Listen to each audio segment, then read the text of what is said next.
Hey guys, what's going on? Welcome once more. This is our second episode for Illuvium for All. We're here with the great, the myth, the legend, Deraji.eth. What's going on, man? Good morning, gentlemen. Good morning, everybody. Thanks so much for having me. Man, it's a real pleasure.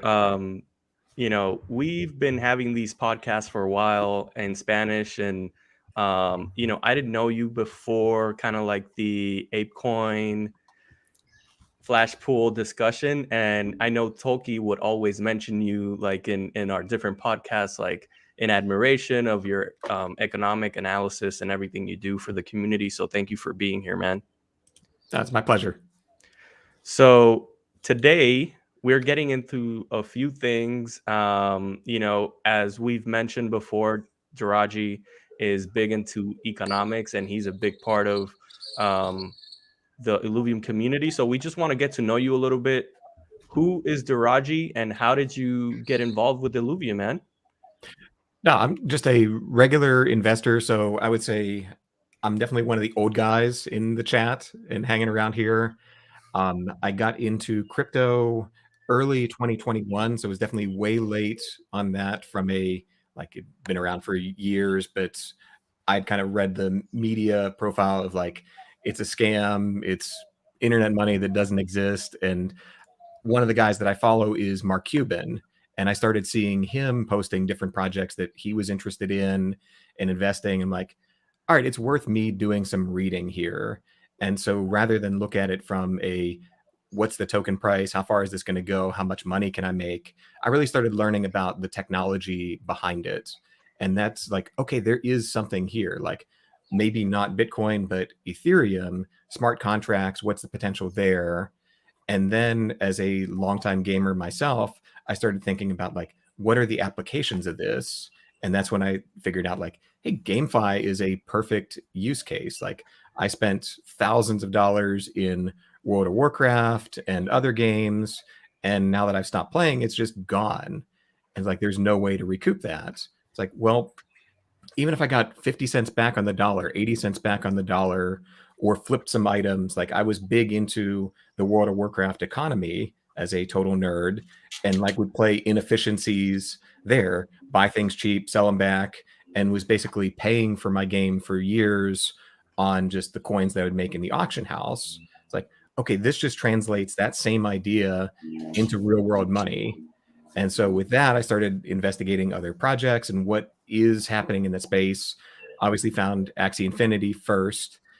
Didn't get in, thankfully, because it was starting the run up at that point, and it was going to cost me $3,000 to start a team. I'm like, okay, I don't know if this game sucks or not, but I don't want to spend $3,000 to find out.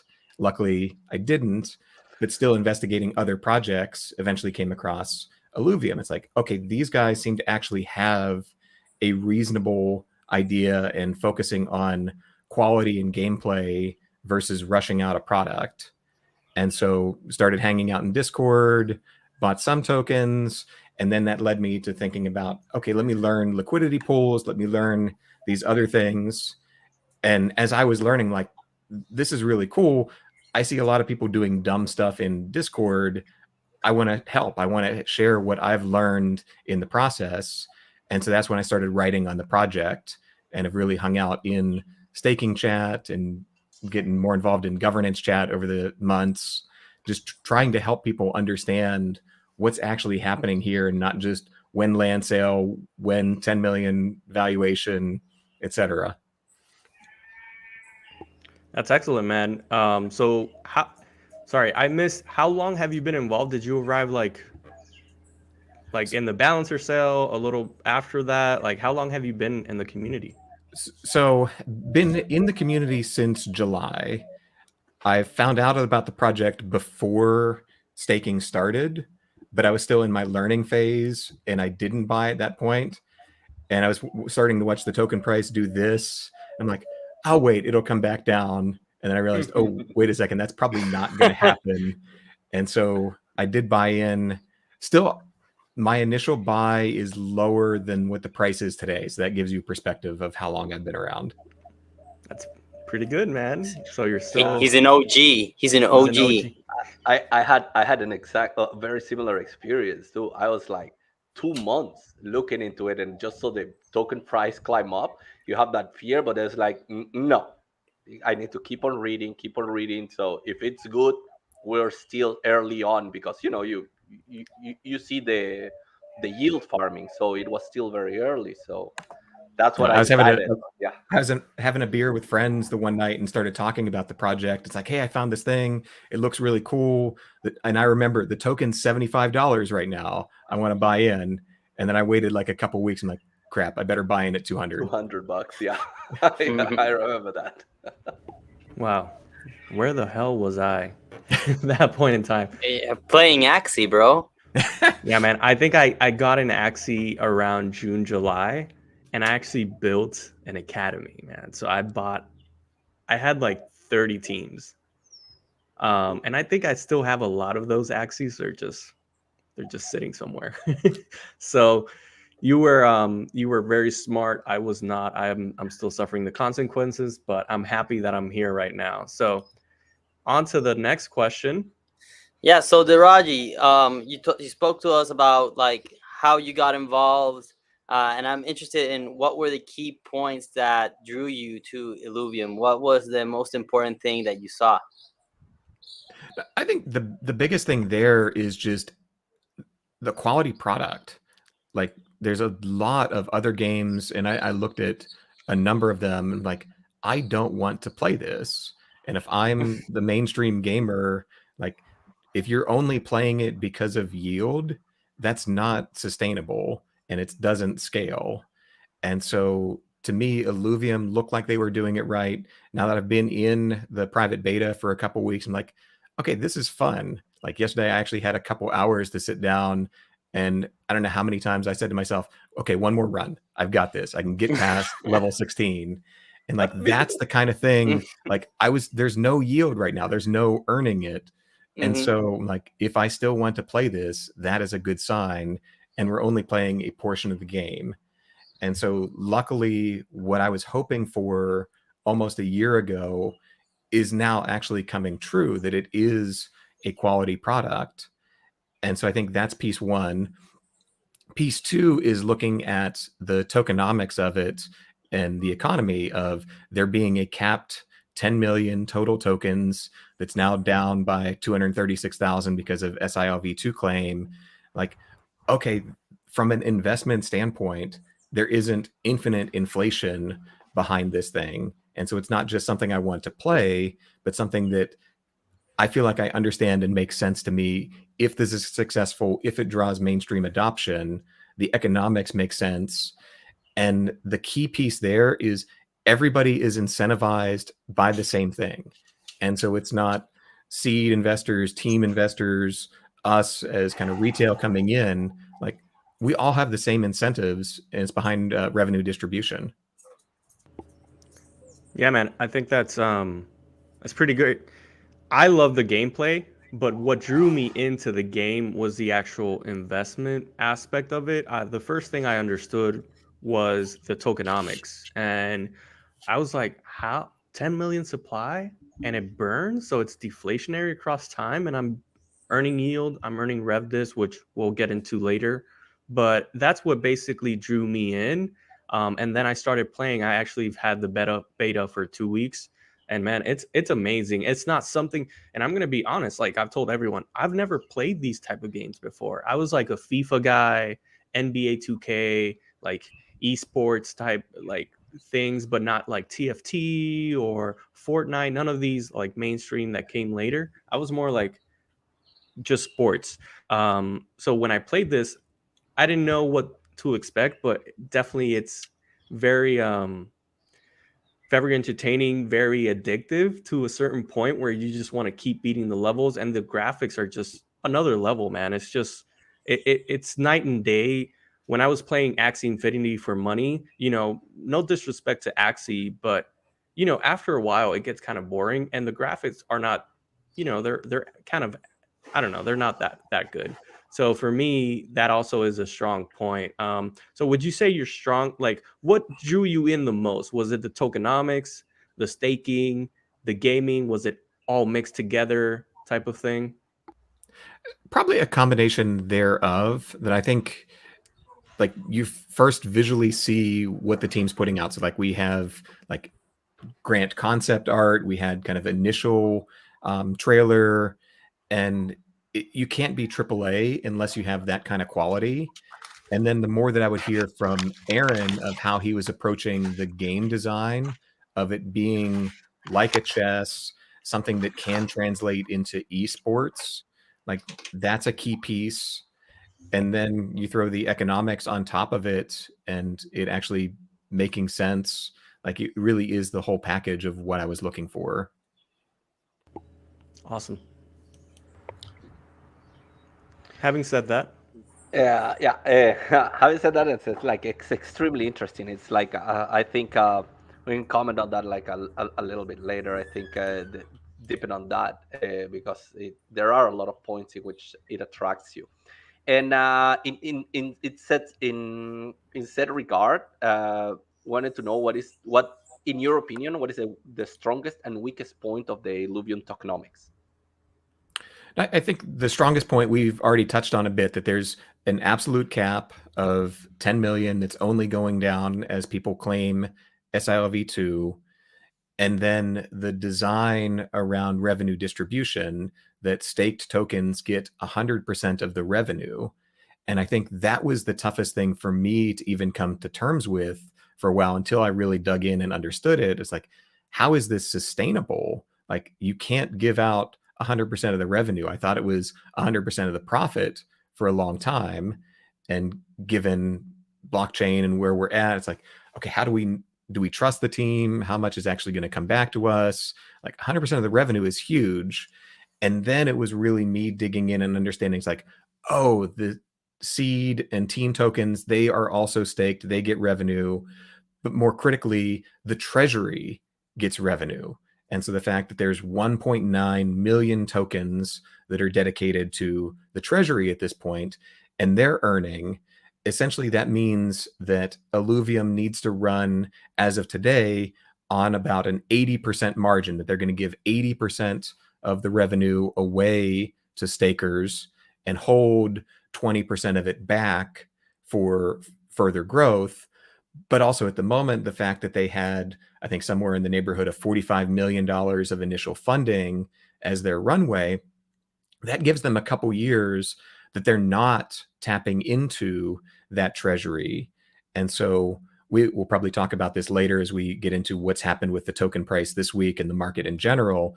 It's actually a good thing if we're getting the land sale, we get into Illuvatars generating revenue at the moment in ETH and buying back ILV distributed to the stakers, but also going into that treasury and kind of compounding. And so the margin can actually go up a little bit and still be sustainable, which was really exciting to me. Yeah, no doubt, no doubt. And then, what would you then think would be like the weakest point, or where it could improve? Let's say. Yeah, I think the biggest risk here, and Kieran and others have done a good job to try to fix it at this point, or at least reduce the risk on it, is token unlock. And so we have like 7 weeks out, we're going to start to see a massive amount of unlock. And so first of all, it was already supposed to be about a month and a half in of where the original unlock was going to happen. It's now June 30th that we start the unlock. Senior management, so Kieran, Grant, Aaron, those guys, their tokens unlock over 3 years now as opposed to 1. But given where we're at, what's going on in the market, we've got a huge dilution over the next year of new tokens coming in. So we're like 600,000 today. We're going to be in the millions in just a couple months. And so even if we say, hey, these are diamond hands, they see the long-term element of the project, seed investors are still up 300x over where they bought in. And it's hard to believe that they're not going to take some of that off the table. And then the other piece with unlock is we're a year into staking at the same time. And so we've got about 7,000 tokens a day that are unlocking to guys like you and me. And we're seeing the market right now. And while we may have a long-term vision for the project, it doesn't mean we don't have rent to pay, childcare, need to take the wife out to dinner. And so there's a bunch of reasons to sell that don't mean you're not positive on the project. And so we'll just see what that means in terms of token price. But for me, it's like my money is in here. I didn't put anything in that I'm not ready to lose, which is the best way to do stuff like this. But I see what the potential is 3 to 5 years out, and getting that mindset behind revenue distribution, that a low token price for the next year because some people are selling, as revenue starts to come in, that actually just improves my position long-term, presuming that long-term success. Yeah, so you kind of touched upon that, and it was, how do you think the pre-seed and seed tokens unlocking will affect the price of ILV? You said there was going to be a big dilution coming up. How do you think that would affect the price of ILV? You think there'll be a small dump, or do you think they'll just be taking, a small amount of profits and then restaking most of it?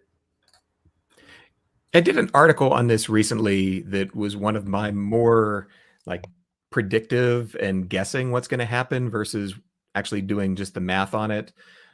But based on math, like right now, seed and team tokens are in this separate pool that earns revenue distribution, but it doesn't earn yield farming rewards. That was one of the first proposals that went through the original council of like, hey, we don't want centralization through these guys soaking up all of the yield.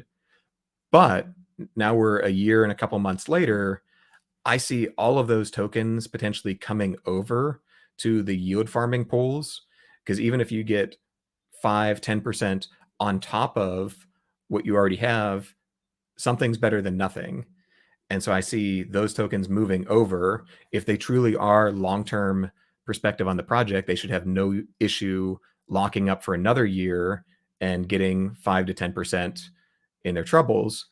I think the biggest thing is the SLP pool is still ridiculously good. And so as long as you understand how liquidity pools work and where that yield is coming from and how it works, I can definitely see seed team and certainly the folks that staked in Illuvium at the very beginning are probably the most knowledgeable on how liquidity pools work, and they see a 200% APR. It's like, okay, well, what if I just take all of my rewards out of the ILV pool, sell half of it for ETH, put that into the SLP pool, and earn 10 times plus the amount of rewards for the next year? So even if folks are diamond hands still stuck in the project, it doesn't mean there won't be zero selling, because that's a good spot to sell, improve your own position, but still add value to the protocol. And so with that, token price goes down. Like, I don't think this is too big a proposal to say, like, if you've got millions of tokens unlocking, some people are going to go out to dinner, I'm 300x up, and some are going to say, I'm going to put more in the SLP. That's going to drive token price down over the next 6 months. Also, APY is down in the SLP pools, because if there is a massive migration from seed and that, it's like a set amount. Yield farming is a set amount of tokens that are unlocking. So the more people in there, the lower rewards for everyone else. So it'll like also probably, I would assume, it'll drive down rewards. Now, I definitely think there's a point of equilibrium where it's going to come down for a while, but the math and the scenarios that I'm running, it's like it still exceeds the ILV pool in value if you've got that 3-year perspective on it. When I wrote an article at the very beginning, like even before the SILV situation that happened the beginning of January, like what are my predictions for the year? And I called a flippening of the two pools, that eventually the ILV pool is going to be more lucrative than the SLP. The reason is revenue distribution. Correct. Until we have stable, high levels of mainstream paid player adoption, the SLP pool will continue to be better. And so that's the piece that we're looking for, especially seeing Andrew come in as the marketing guy. I think he's got a very reasonable growth trajectory of where he's investing and how he sees player adoption going. And I think it puts us more than a year out of where some of these crazier RevDiz estimates come in. And so for me, I'm still in this accumulation phase of let me get as much ILV as possible because of this long-term effect. And I don't see the desire, the need to be in the ILV pool yet over what the SLP is offering. Yeah, and it has to be like there, because I think it's healthy to keep like a big liquidity pool and not have like that flipping, so that we're always running out of liquidity. I don't think that could be like a really good scenario. So I think it always has to maintain a certain um, you know uh, attraction way more than the ILV pool, to Yeah. keep things And- healthy, I think, at some point in the protocol. And I think I read this from you, Deraji, or other people saying it. I think when you have that long-term horizon, like 3-4 years, and the price of ILV is going down now because of the unlocking, if you're staked in the SLP pool, you're technically buying more ILV as ETH maintains a little higher stability and ILV, let's say, dumps. You're buying more ILV as it goes down because the SLP is balancing itself. And also, you have the opportunity to buy more ILV in the market. And when we're doing the revenue distribution, they're buying ILV at a cheaper price, right? We're generating revenues in ETH. So let's say they're buying a bunch of ILV below 300. That's going to be a bunch of ILV that people will get at these low prices. And then potentially it'll be 10x from there in a couple years, if you believe in the long-term success of the project. So I think that's very, very valuable. Do you agree with that? No, 100%. I think the biggest challenge, though, is this is just such a different mindset for most crypto investors. So it's like, okay, when 10x? When can I flip this over? And it's like, if that's why you're coming into Illuvium right now, you're probably wrong.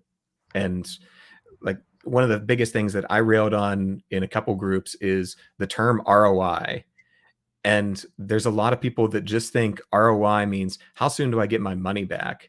And that is not what ROI means at all. It is like in traditional sense, like a 10% ROI is if you invest $100, you're going to earn 10 over the next year. And that's great.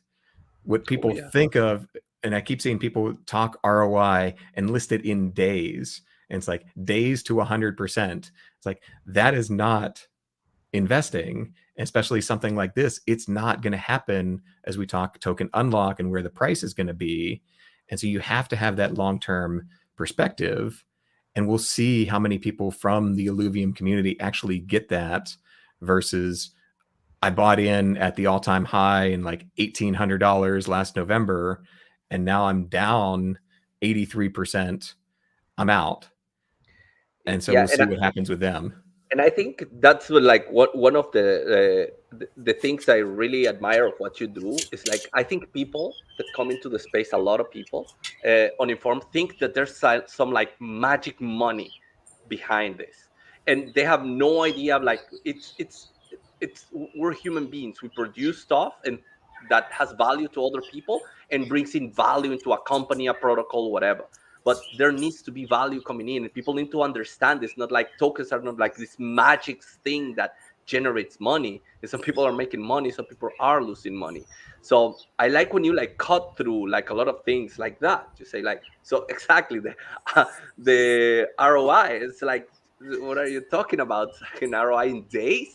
I also like at some like studied economics and stuff like that, and those are like 10-20%. That's something great. Sometimes you don't get investment backs in like 3 years or something like that, and it's still like highly profitable business and stuff like that. I know crypto does move faster, but I think like behind, people think that there is this magic money ball behind it, and that's what I like to like get people like you to like cut through that and like sit down, like analyze. This is what's happening behind it. And it's that thing, Tolki, that like there's no magic internet money. Like the money has to come out of somewhere, right? So there has to be money coming into the system for it to be able to be taken out, right? Because if everyone's just taking out value, money, then the token price is gonna go down. There's the value is gonna be sucked out of it, right? So inflationary tokenomics. So that's the interesting thing about Illuvium and the ROIs, as Deraji was saying, is that if you have this long-term perspective and the way that GameFi is being developed, especially in Illuvium, where it's play and earn, you don't have to necessarily pay to get involved like other games where you have to pay for the NFTs to be able to play it.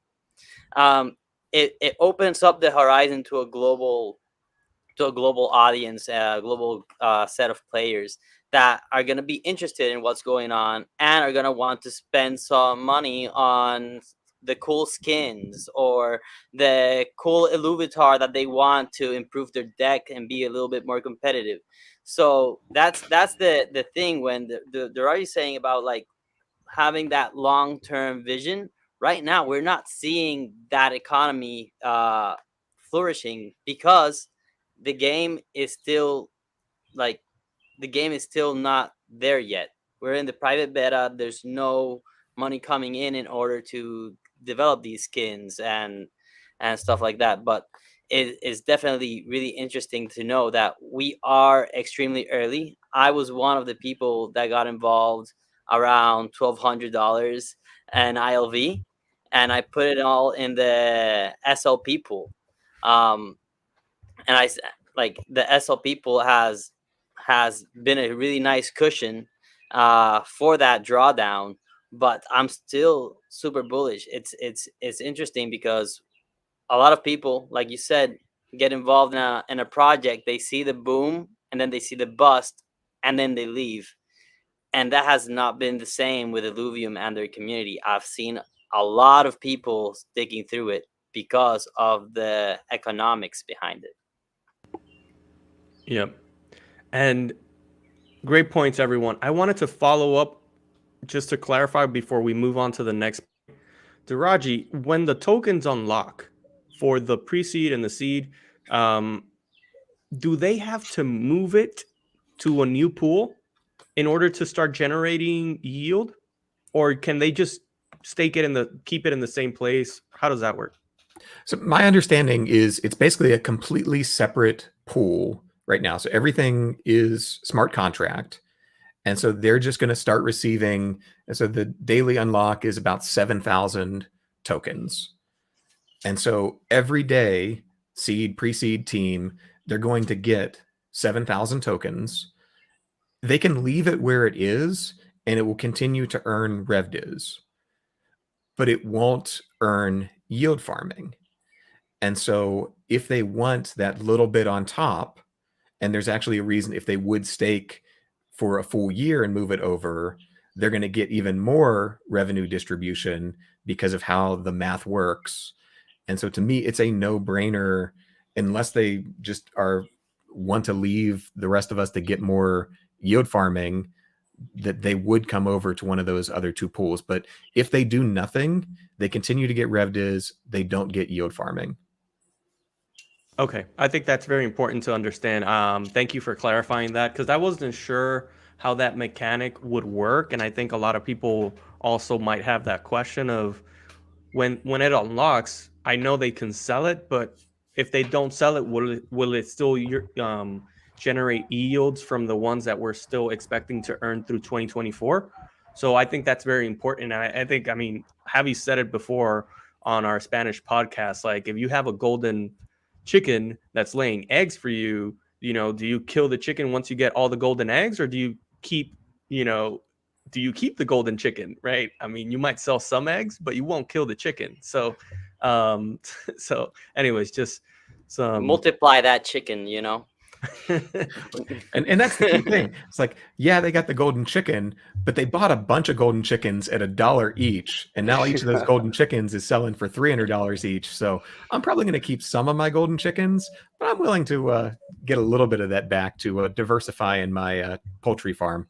I would sell hell yeah. at least 20% of my golden chickens. You have to at some point. It's healthy to take profit or get some liquidity, like actual like fiat liquidity. That's, I think, healthy for your wallet and for your investment. Like right now at this market, I heard a lot of people that like had in the bull run and just started cashing out a little bit, and now they have enough liquidity, like US fiat, to buy cheap tokens right now.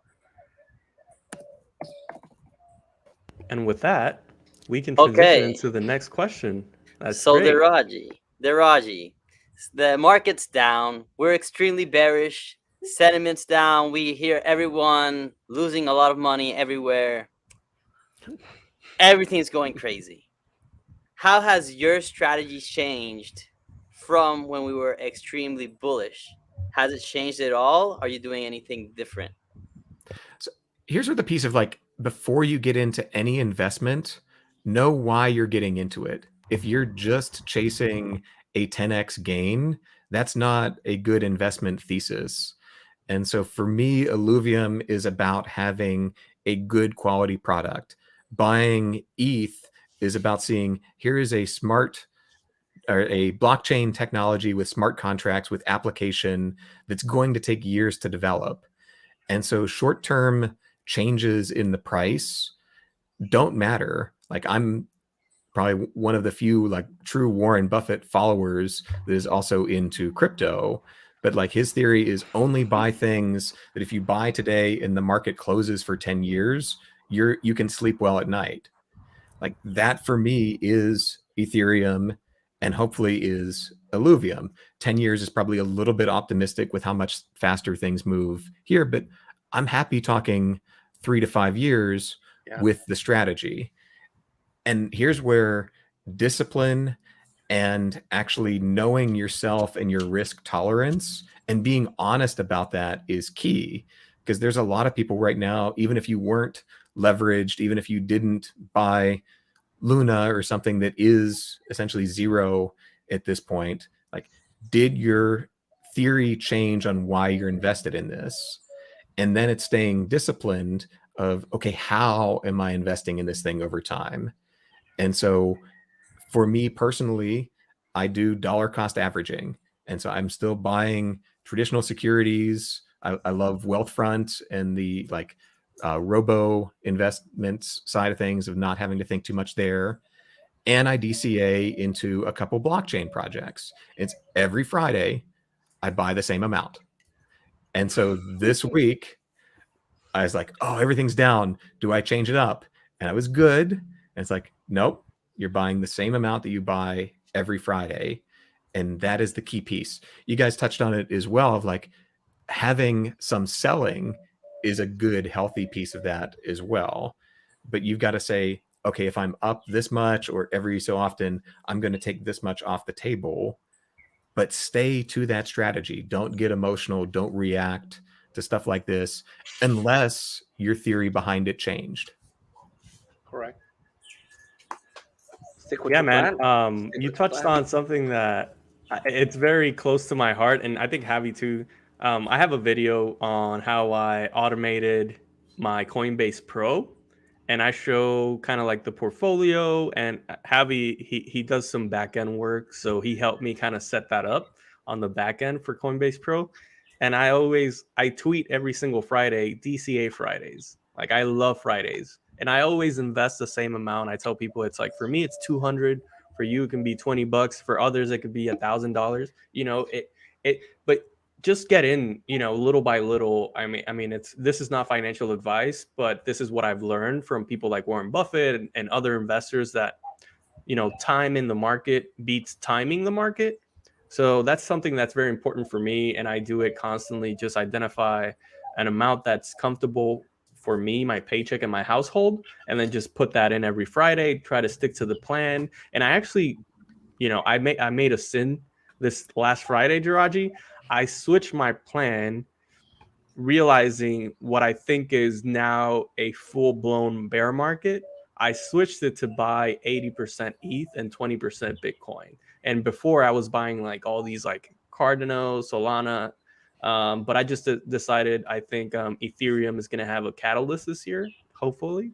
I believe in Ethereum. And then if I have Ethereum, I can diversify into Illuvium once I have a decent amount that I can put into the SLP pool, I can use for land, etc. So, I think what you said really resonates with us here and what we try to tell people in our community. Yeah, I'm a little bit more risk there. These Adverse. guys know me. No, I just like funny how you talk like also like about Warren Buffett, because I do believe in especially one thing that he says about like I concentrate all capital I do. I back up one project because I believe why would I? Because I believe Illuvium is my best option. So why would I put any other capital right now, the one that I have to this, in my second, third, fourth, fifth, sixth option, which I probably don't have time to research truly, because researching and understanding Illuvium already, it's a lot of work. So like try to really understand where it's going, keep up with the news, keep up with everything. It's already, I think, a lot of work. At least, let's say my brain can only handle maybe one or two. Let's say, and that's where I go. I don't even I like get ETH because I need ETH for transactions. That's for me. The rest is just on that.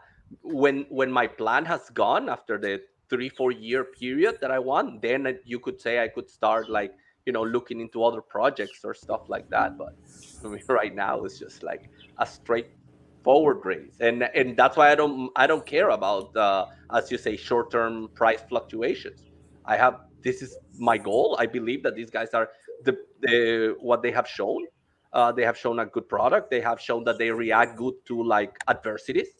So I think there is an element of trust, of course, in everything. So I do think it's gonna go that way. Yeah. Yeah, man. Yeah, and I made this comment. Illuvium is to Tolkien what Coca-Cola was to Warren Buffett. So exactly. No, I yeah, continue. Sorry. Go ahead. So I actually saw the Coca-Cola chart the other day because I was like, why does Warren Buffett love Coca-Cola so much? And then I start looking at the chart when he invested versus where it is now. And there was like I think it was like a 5 or 10 year period when it only went up. And so I'm like, well, of course you love Coca-Cola, man. Like it was one of your first investments, and and it performed extremely well. It's like I see it as Ethereum is for me, as Chainlink is for me, as Illuvium is to Tolkien.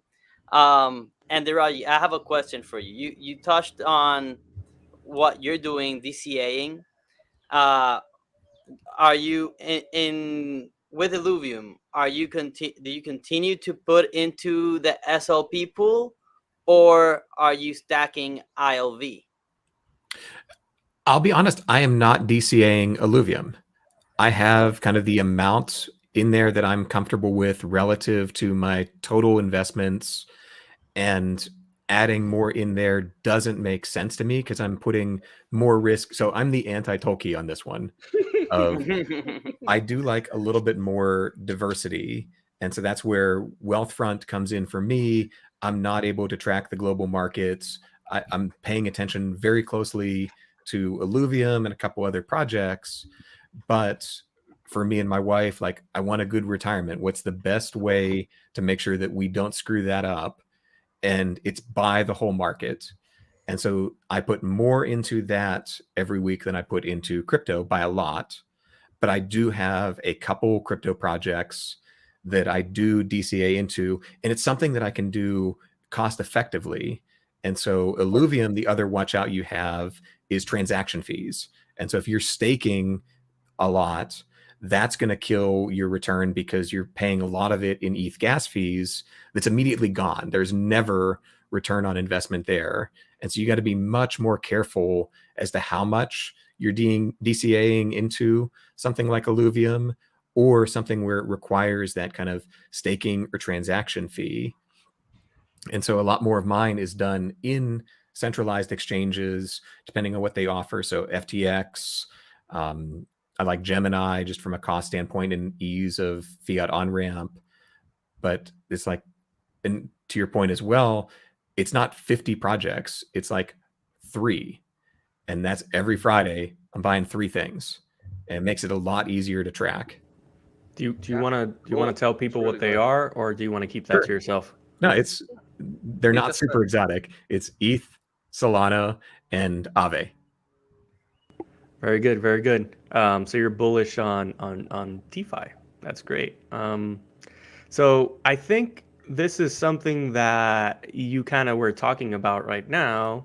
So it seems like you invested X amount of money in relation to your net worth with your wife, etc. And now you're just letting the rewards pay your investment back. You're not putting more money into it at this point in time. You're just so your basic how my next question is, how long do you take to claim your staking rewards? And what do you Really great question. recommend for somebody like you that invested X amount of money and it's just like claiming the rewards? Are you also taking from that, like if you're planning to take SILV2, are you rebuying SILV2 or are you just taking it from your pool? I mean, that's a lot of questions. So I'll let you answer the first one. So the first thing is, this is one of the things that I rail on people on the staking channel, because I think they all claim way too often. And it's for that exact reason that we just talked about, of there's a transaction fee that people constantly think in their mind. It's like, oh, but I'm missing out on compounding. It's like, well, do the math on how much actually is the compounding relative to what you're spending to do that transaction. Compounding is amazing in a regular bank account because it happens for free at the end of every month. When you've got to pay $15 to $200 to get that transaction to happen, it becomes more of an equation of how long am I going to have to compound just to break even on paying this transaction fee. And so in my staking dashboard, I have just a cell of like, this is how many tokens I have available. This is how much my compounding would be daily if I claimed right now. And here's how many days it would take to earn back a $30 transaction fee. And so you're essentially earning nothing for that period where you're paying back. And so, and remember, it only matters between your 2 claiming transactions. Like, that's all you're giving up. You're not giving up that compounding forever. You're just giving it up until you claim. I will say staking V2 helped this a lot. And so V1 was ridiculous. Being in the SLP pool, having rewards in ILV. Anytime I did it, it was 2 transactions. And my worst one was like November when ETH was super high. The network was just nuts for weeks at a time. Like, I've got too much here. I'm giving up too much compounding. I've got to claim this. And I claimed for $230. Yeah. Yeah. At that point, it was regular $200. Yeah. Yeah. And so I try to wait. Like last night, I did a claim. It was like, okay, math worked out. My payback was around 2 weeks of if I claim it, this ETH, this gas fee, I'll get it back in 2 weeks. Let's claim it. And it was about 8 ILV. And so strategy wise, I'm 100% claiming ILV. That fits what's my 3-year perspective? How am I best off in 3 years? And so that's my strategy of wait until it looks like it pays back in about 2 weeks, claim it ILV, let it vest for the year. And my intent is to let that ride, of like, it is vested in the ILV pool at 2x weight, which is exactly where I want it anyway, long-term for the project. So would you say, I have here the ILV claim and value calculator. Is that the most recent one you have? Let me just bring it up on screen. I want to be able to show people where they can find this, Deraji. So that is the staking calculator. I mean, I'll send you, or I can share my dashboard, which is where I've put a lot of the tools. That one is great for, I want to get in or I want to add to my investment. How much can I expect to earn over a long period of time? It doesn't really track kind of the day-to-day changes that I'm trying to go for. Okay. Yeah. And for those people that are here, this is ILV Fi. This is Deraji's YouTube channel. So make sure to follow him when he's updating these videos. You guys will get notifications on it, but he also has great content. So make sure you check that out. And also check out the Infoluvial.io page where Deraji is submitting his articles, and this is one that I was reading currently, and this is a lot of the topics that we're discussing today. So make sure you check that out. I'm going to leave that in the comment section so that anybody here can go and read up on these subjects. So yeah, Dhiraji, if you have that dashboard, please also share it in the comments so people know where to find that information. Yeah, if you want to share it, I just sent you in Discord, and I am with the link. I'll share, like, most of my stuff at this point is going on Infoluvial. I'm not doing as much on YouTube because, again, tied to my conservativeness, I still have the day job. And doing videos other than just coming on and talking with people takes me a lot of time to do it well. And so I love doing stuff like this because there's minimal editing, minimal prep. But where I like to put a lot more of my effort is into those deeper articles. And I'm really happy to be teamed up with the Infoluvial guys. I think that's really becoming the one-stop shop for best information, both gameplay and just kind of the economics side of Illuvium. They're a great team. They're a great team, and they do great work. I've seen them for a while. I do help them too with Spanish translations of the Infoluvials. They're really good. Yeah, they have helped me immensely throughout everything. Once I got the private beta, I wasn't sure what was the best affinity to combat another Illuvial, right? So I've just used your charts, man, like the Infoluvial charts to know what which affinities go with what and how to improve your game with it. It just gives you a lot of information, and it's I'm extremely grateful for your team. Deraji, I also wanted to say, since you were talking about the long-term perspective, in the long term, I see, since ILV has a smaller market cap than Ethereum, I see that if ILV skyrockets, a lot of that ILV will be turned into Ethereum, so you're minimizing your revenue distribution. Will there be a point in time where you think it's preferred to switch from the SLP pool? And are you planning on switching from the SLP pool and going full ILV at some point? The flippening. It's a good question, and it's like, I looked at the next year and I don't see that happening. And really what has to drive it to happen is revenue distribution. Like, that's the reason to switch. Or so many people, like, liquidity becomes so deep that the rewards are down. But given there's extra risk with impermanent loss and smart contract risk, I just don't see that happening until RevDiz really takes off. Yeah, and the point also, I've heard, actually, Kieran said this too, because I think if we're thinking about it, I'm pretty sure these guys have thought about it too, how to keep that as it is. And I heard, like, it could be, if revenue distribution is this, like, so alluring and way better than what people are getting in yield farming, maybe not right now in the SLP one. Maybe I think they could do an IIP to some of that revenue distribution, put it as yield farming, right? Or I think I've heard that floating around a lot. That could be also, like, staggering, So it also keeps incentivizes people to stay in the liquidity pool or bring new liquidity. Yeah, they may need to do something longer term to incentivize it, but, like, right now there's $174 million in the liquidity pool, even at today's prices.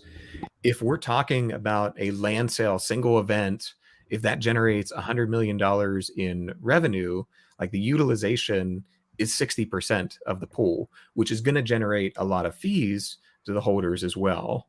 Mm-hmm. So that's the other counterbalance of, if RevDiz is high, some of that is going to the liquidity pool in the form of transaction fees. Of course. Forgot about the transaction fees. You're absolutely right. Yeah, so I think you guys were touching upon this a little bit, and we were going to ask this question. After your yield rewards end in 2024, how would you incentivize liquidity providers to keep their deposits? And you were talking about, you know, this is highly dependent on RevDis, but there is also the potential of an IIP that kind of determines arbitrarily like X amount of everything that was generated will be set aside to be put for staking rewards. Anything else that you can think of how we can incentivize liquidity providers to keep their deposits? Well, question would be, do you need to? So is the utilization of the pool enough that that's incentivized? Or you could do something different and say, okay, we have enough in the treasury. We're stable enough at this point as a product, and Ethereum has hit mainstream. Do we take a significant portion of the treasury that isn't being utilized and stake it in the SLP? Like, does the DAO provide its own liquidity? And so you don't need investors to do it. And so you don't have to give away money. So what is your trade-off there? And so we'd have to look at the numbers and see what makes the most sense. But I could see in 3 years' time, revenue is enough. We've got enough in the treasury that maybe we can build enough liquidity depth without needing to incentivize people. Yeah, that's great, man. It's like I've told people, and I wanted people to jump on here because I tell them, I don't think I've seen a better tokenomics ever. I mean, maybe you can count, Bitcoin's 21 million and being the market leader, but other than that, I think the deflationary, the amount of distribution of revenues, the burning mechanisms, man, I just, it's hard to find how in itself it's not already incentivizing people to stake and to believe in the project long term.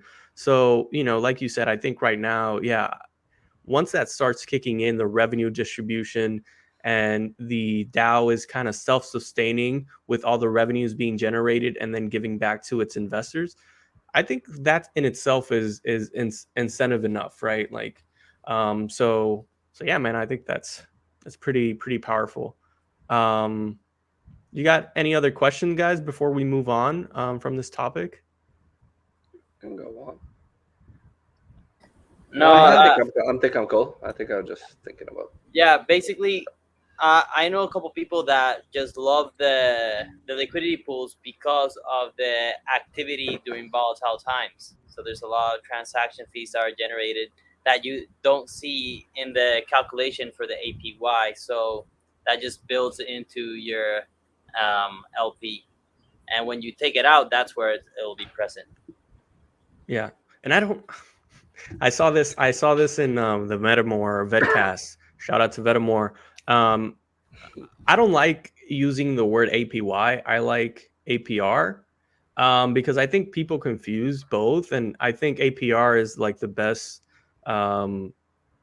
factor to determine how much you're actually generating, and then APY people confuse it because that's the compounding effect. But it also depends on how quickly you're compounding. I think that calculation is based on 1 month, like one times a month, Deraji, right? Yeah, regular banking, I think it's once per month, right? But Correct. with this, when you have the compounded in your hands, whenever, it's probably extremely hard to calculate, right? Yeah. So and the biggest thing too that I talk on the APY piece of what the new staking dashboard it has, it doesn't consider that transaction fee. It also is more, I call it a speedometer versus a how far are you going to get in a year. It's saying today, this is how much rewards you're getting, but tomorrow, if more people stake in every 2 weeks, the amount of rewards goes down 3%. The current APR and APY don't reflect either of those two. One is known, one is unknown of what people are coming in and out of the pool. But in my dashboard that you just linked there, I give a calculated APR based on that 3% decay. And so if you look E4 and E5, so today, if nothing else happens, nobody else pulls out of the liquidity pool or the ILV pool, but we just have that 3% decay, the APR for the ILV pool is 13.4%.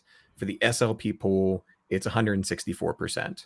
Still And those are ridiculous. lower than what you see in the actual dashboard, because over the next year, we're going to drop rewards 26 times by 3%. That's and excellent, man. that's still huge. Like Yeah. that's huge. APR, APY. Is that APR or APY? It's APR. I don't consider APR. compounding, because compounding, again, you don't consider that transaction fee, and it's very individual how often you should be doing that claim for when it makes sense.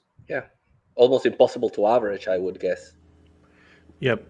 I like APR because APR, you just multiply the percent by the amount you're staked. It'll give you how much you earn in a year. You divide it by the times you compound, and that kind of tell you how much you're generating during that period without considering the decreasing every 2 weeks of the APR reward. So, Deraji, real quick, man, these are the editable fields. If I just fill these, like your pull weight, your tokens, and your pending rewards, will that kind of help me calculate how quickly I should be compounding or claiming my rewards?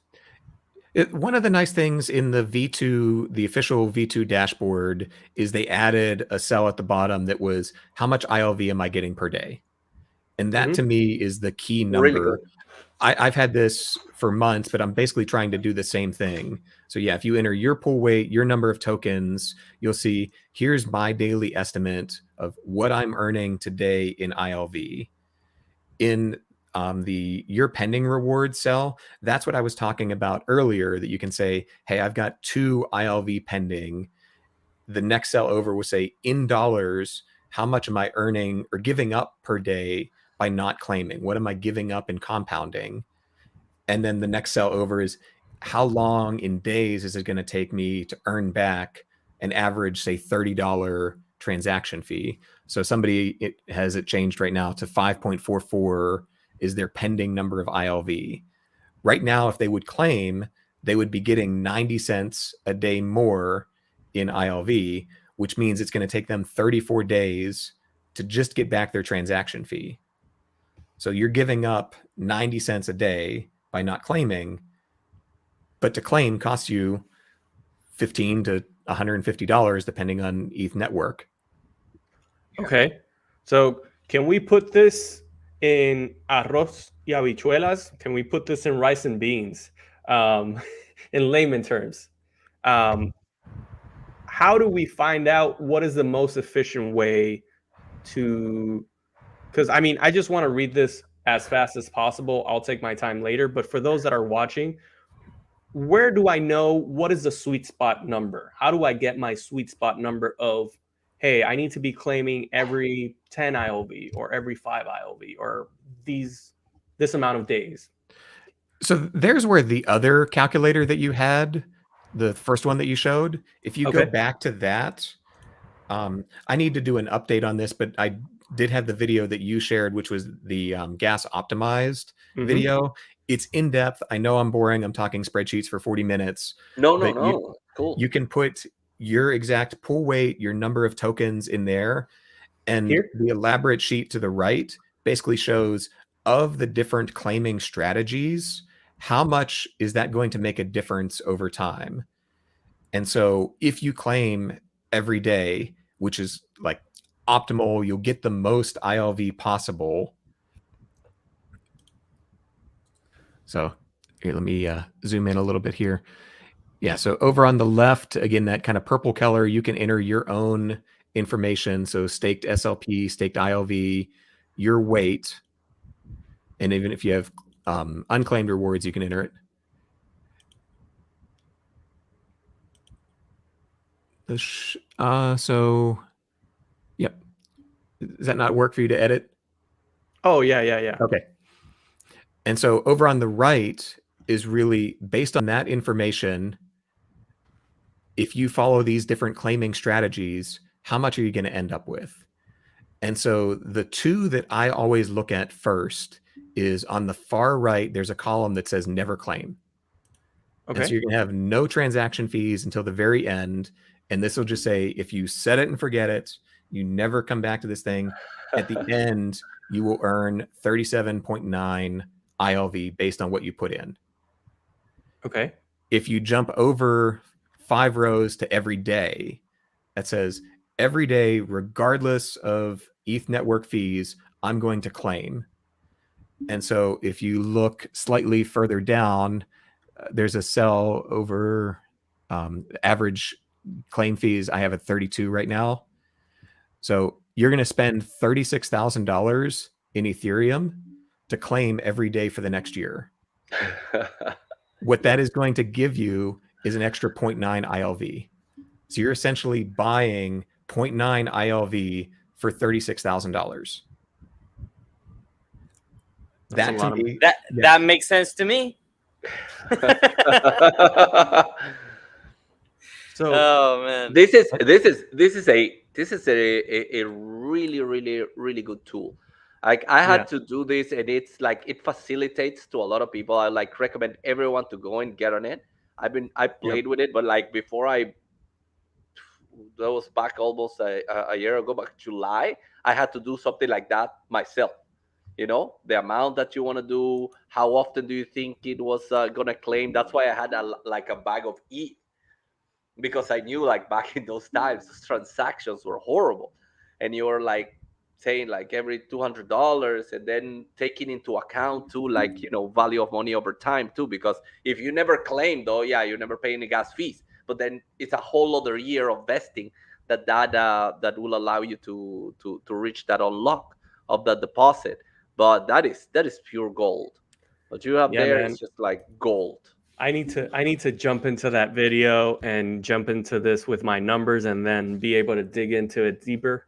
I might actually have to engage Deraji to help me out with that. But yeah, I would recommend people checking out that video in detail. You know, Deraji's a numbers guy. He cranks down the numbers to the cent, and it will help you a lot understand the best mechanic when you're staking. So thank you, Deraji, for sharing that. I'll definitely be looking into that. So, okay.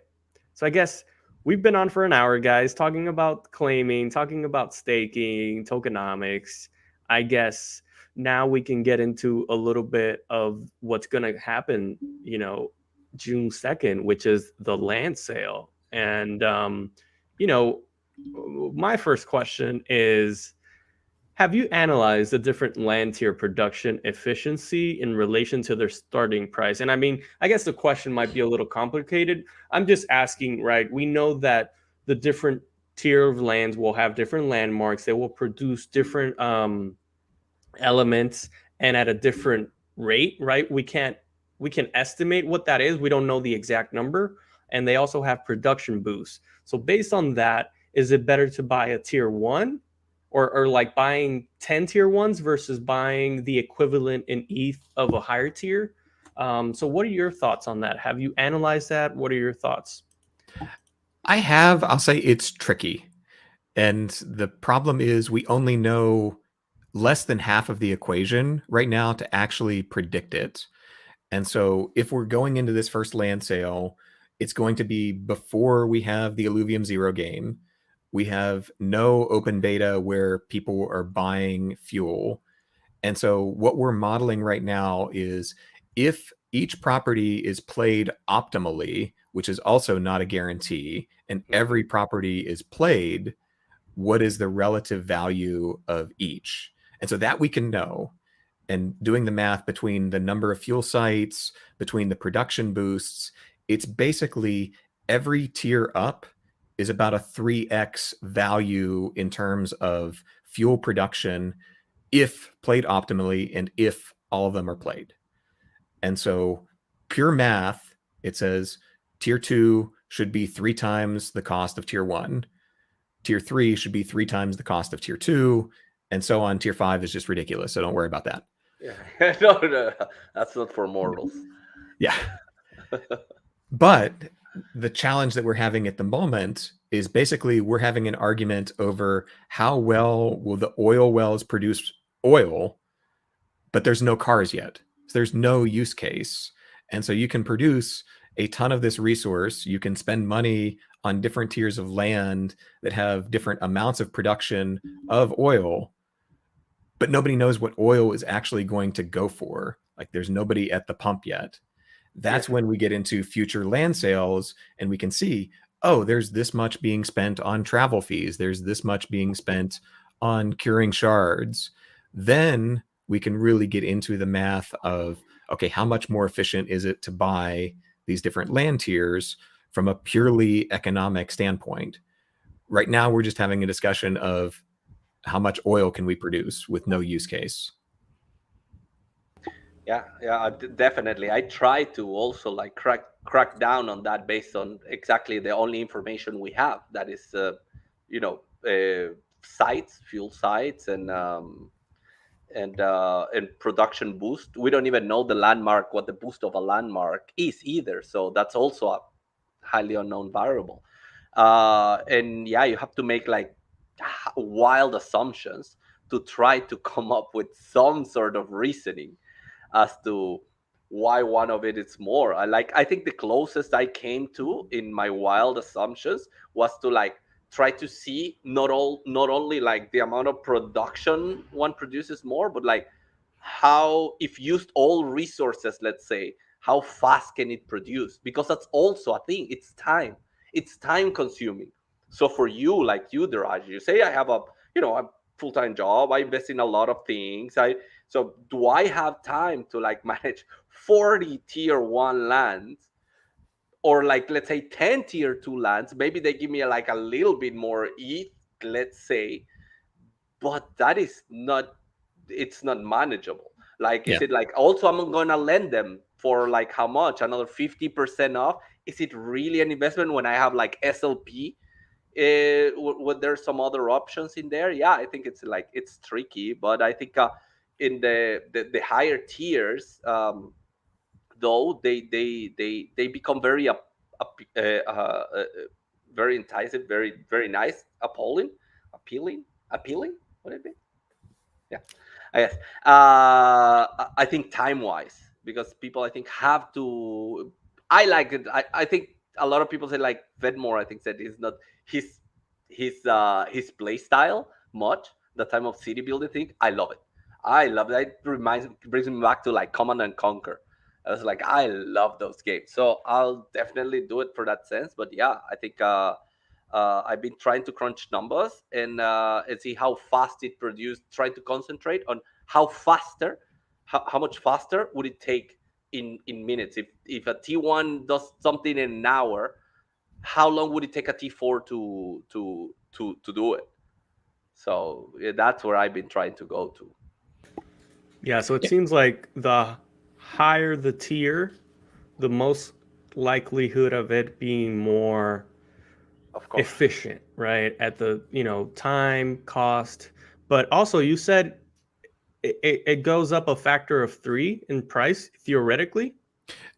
So if you evaluate it purely on resource generation, fuel generation, again, Tolkien's right, we don't know the tier 4 landmark boost as well. So that probably makes tier 4 even better than that. But just on pure math of, if tier 1 generates 1 fuel, tier 2 generates 4, tier 3, 12. And so it's a factor of 3 fairly consistently up. And so if that's the only thing you base price on, it should be 3 times higher. This also ignores scarcity, and we're also having a completely different conversation. We're buying NFT metaverse land.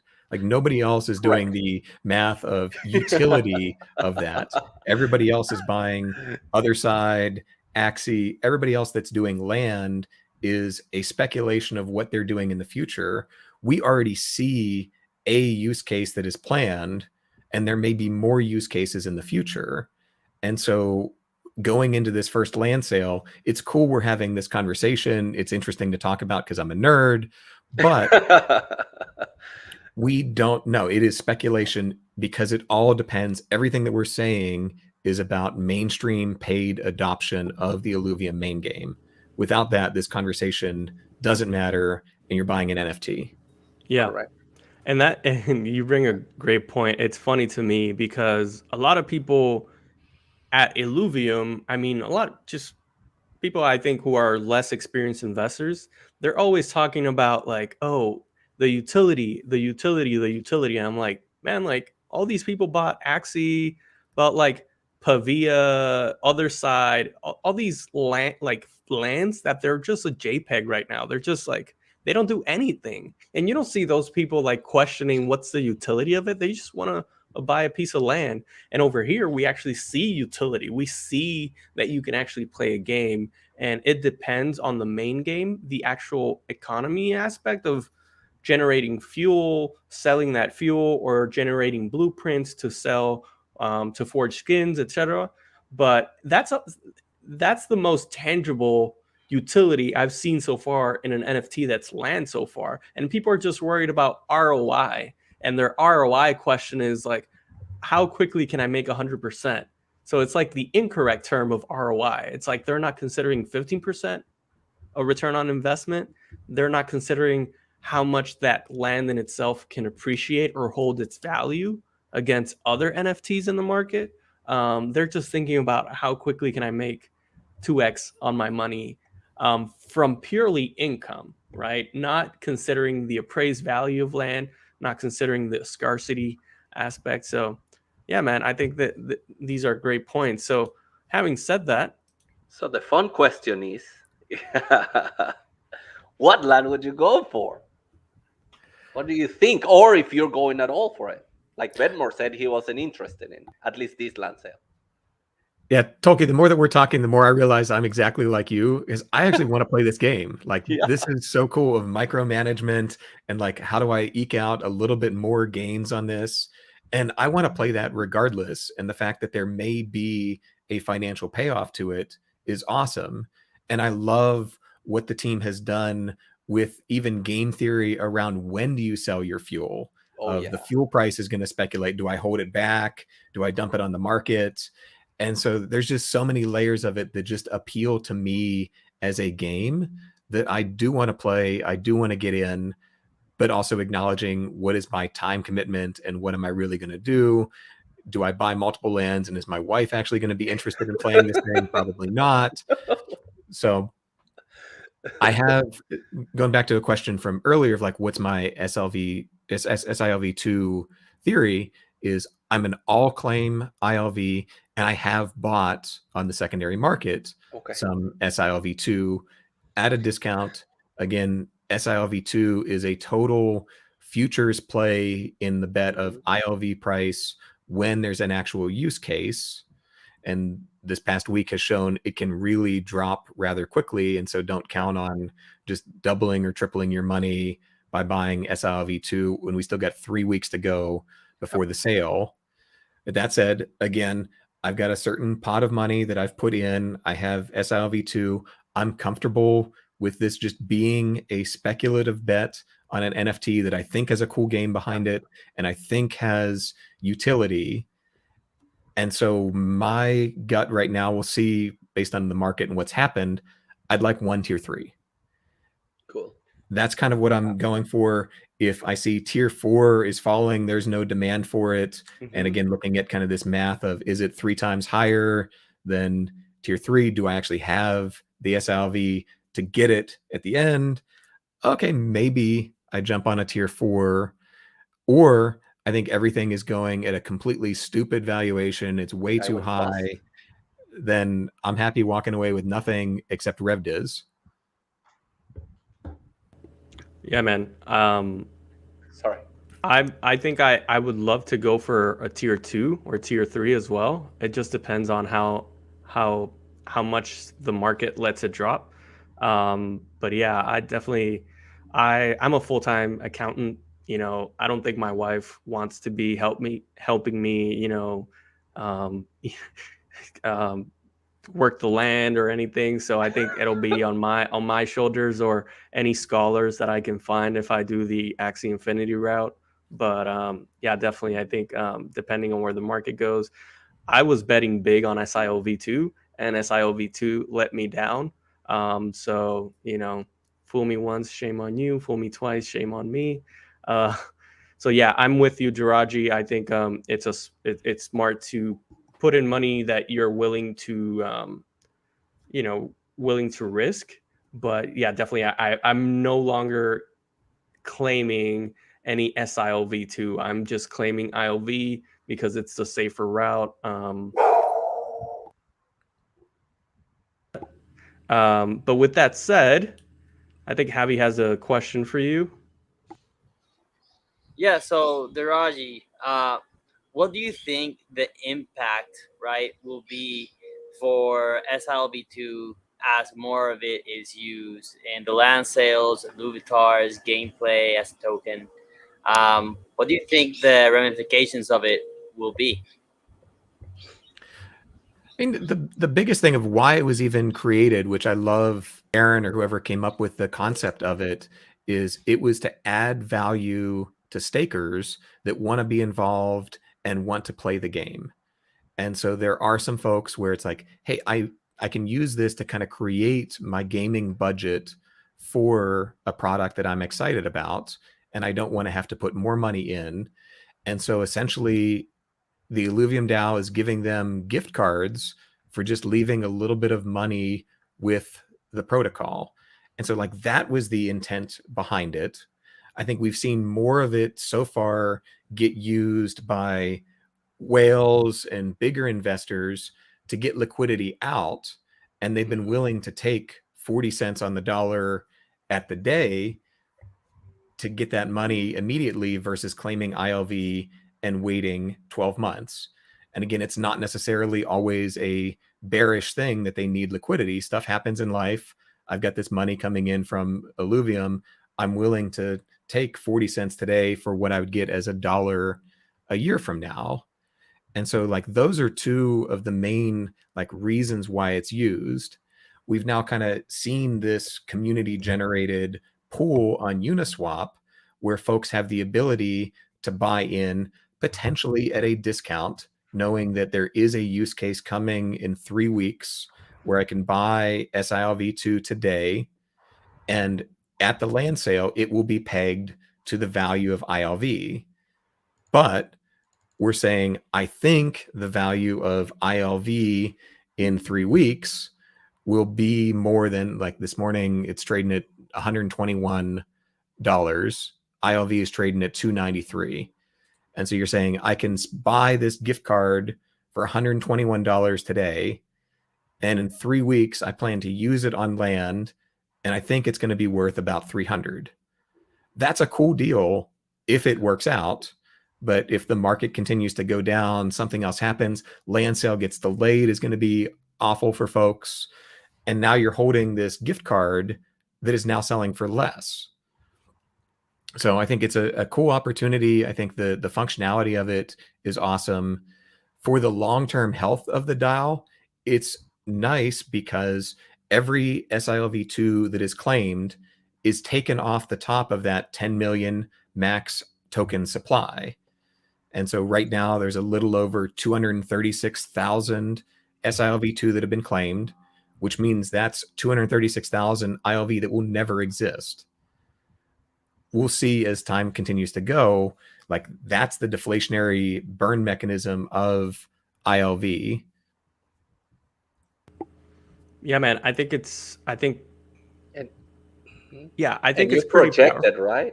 You What? projected, right? How much? Oh, Like yeah. Deraji, you projected, right? How much it probably would burn throughout the time because of the average of how much ILV people claimed, right? Yeah, so I think by land sale, we're probably not much more than 260,000. So it's not like people are like, oh, there's 90,000 unclaimed rewards. Everybody's going to jump in. I'm like, no, I think a bunch of people are like me. I see the long-term value. I'm just going to claim ILV. I've got enough SILV2 to do what I want. And so I'm just going to keep my strategy. So it's not going to jump to 500,000 tomorrow. No, And I think of course not. But that is the average, right? That you've been seeing. It's like 16%, like exactly. compared to Yeah, that's exactly right. And so if we look at what's, say, 10, 15% of the total staking rewards is 3 million. The 3 mil, yeah. We're talking 300,000 to 450,000 probably is the range of SILV2 that will ever be claimed. Yeah. That's cool. So cool. Yeah. So theoretically, right? I think you laid it out in your article.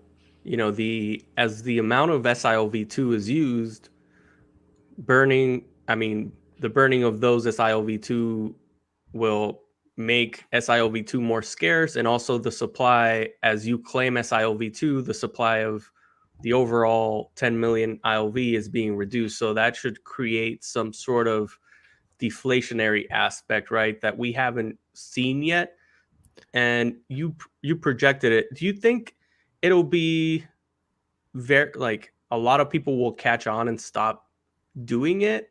Like, right now people are claiming ILV, right? They've caught on, but do you think there will be more and more effect of, let's say 1 million SILV2 being used at some point? How long do you think that'll take?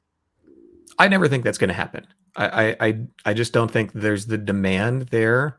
And so like the two mechanisms of what people are doing with it is getting liquidity out or getting a gift card for gameplay. And so getting that gift card definitely skews towards the smaller investor, and they're just not getting that much reward. As we come up on a year of claiming rewards, now people are going to have actual ILV that is vested that they can sell if they want. And so why would I claim something else to sell at a discount when I can sell essentially the exact same thing and get 60% more for it? And so I think the time where we saw this this was a big deal back in like October, November, that we saw a bunch of whales start to figure out, I can claim SILV, sell it on the open market, and put that money back into the SLP to get more rewards. Because of gas fees, it only made sense to the biggest investors, but it also, like, you were still a year out from being able to get those rewards. We're at a completely different stage of the project at this point, and the SLP pool is, while it's still awesome and over 200% APR today, it was 600% back then. And so that's where we saw more of that coming from, which is why we've got this pool on Uniswap today. Yeah, so in your article, you mentioned that there's around 230,000 SILV2 that has been claimed. If we assume that all of those would be used for land sale, Illuvitars, and I'm talking about land sale, like first land sale, maybe second land sale, closing the year. I don't know, kind of like the time frame that the team has, but I'm assuming if this one's successful, there's going to be another land sale in 2022. Do you think all those 230,000 might be used, even if we open up gameplay, right? Because you'll be able to play the game with those SILV2. That'll leave 750,000 to get to 1 million. And you don't think it'll ever reach 1 million of people using SILV2? No. And the reason for that, Tolkien mentioned it, that like so far we've had like 16% of all rewards claimed as SILV2. As of today, we're 55, almost 56% of the way through. All rewards have been issued, and it's already been like 100 or 1.3 million have been claimed as ILV. And so our total pool that's left of any rewards ever for 3 years that's going to be claimed is about 1.7 million. And so we would have to say that ratio jumps from 16% of what's happened so far to over nearly half of that gets claimed as SILV2. And I think so many more of the bigger investors see the long-term vision, don't necessarily see the value in selling off their asset for 40 cents on the dollar to get liquidity. And so that's why I have this number in my head of 300 to maybe at max 500,000 SILV2, but I would put it closer to the 300,000 to 400,000.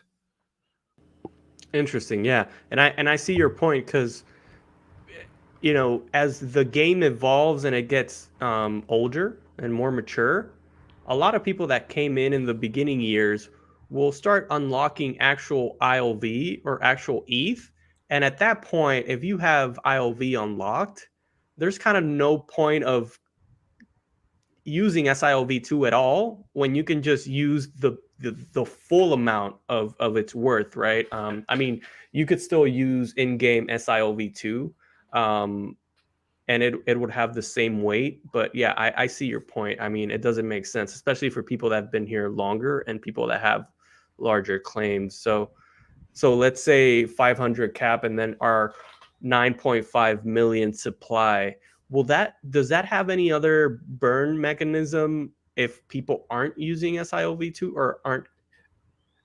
There's been talk in Discord over the year of other mechanisms to be brought in, or should RevDiz be able to be claimed as SILV2 and maybe give that to folks, immediately move it to Immutable X so there's no transaction fees.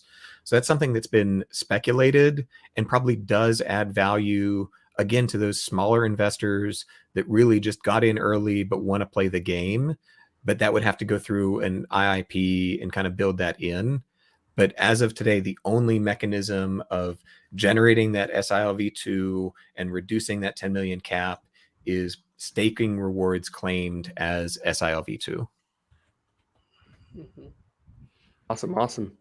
Yeah, so I think this has been helpful for me because I didn't really analyze that far ahead. I thought that it would be wise to say that SILV2 would keep burning supply, but to your point, I think you brought up something that's very important. There will come a time where it's not actually profitable to be claiming SILV2 at all, or using it versus, just using the value of ILV or ETH, unless like you're just in it to play the game and you invested in it like if it was a PlayStation and that PlayStation is paying for itself, so you can like play the other games and generate money potentially from that. So no, and even right now, like we're all participating in the SLP pool, I assume, right? At the time when you have to decide which to claim, for me, the first time I claimed, I was like, why would I ever want anything else than ILV? Because it will generate RevDis, right? Why would I want to give that up and then have, if I ever want to sell it in the aftermarket, have pennies on the dollar, and it won't generate RevDis? It's a really big risk. That's why I keep reinvesting it, keeping it as ILV. And then the other thing would be buying SILV2 in the secondary market, just for that arbitrage opportunity. It's extremely volatile, as we have seen this past week especially. But I think if you time it right, it could work in your favor, and it always has. It will be basically as if you're buying ILV, because the buying power will be the same. So it's like, in my opinion, if you're gonna want to use it for the land sale and you're thinking of using your ILV, then that's the way to go. If you want to be safer, just use your Ethereum, and you know exactly how much you're gonna get, and you're contributing to the community. You're gonna see some of that ETH back. yeah, that's a great point, man. If somebody had $2,000, let's say, and they want to get involved with Illuvium, what would be the best use of their money right now? Would you tell them to split it up? Would you tell them to put it in SLP, speculate on SILV2, buy some land? What would you say to somebody that's starting off in Illuvium? They have 2,000, 1,000, kind of like that range. What would you say? Yeah, everybody's different, and I think it's what's your time horizon, what's your thesis of where you think the value is going to come in.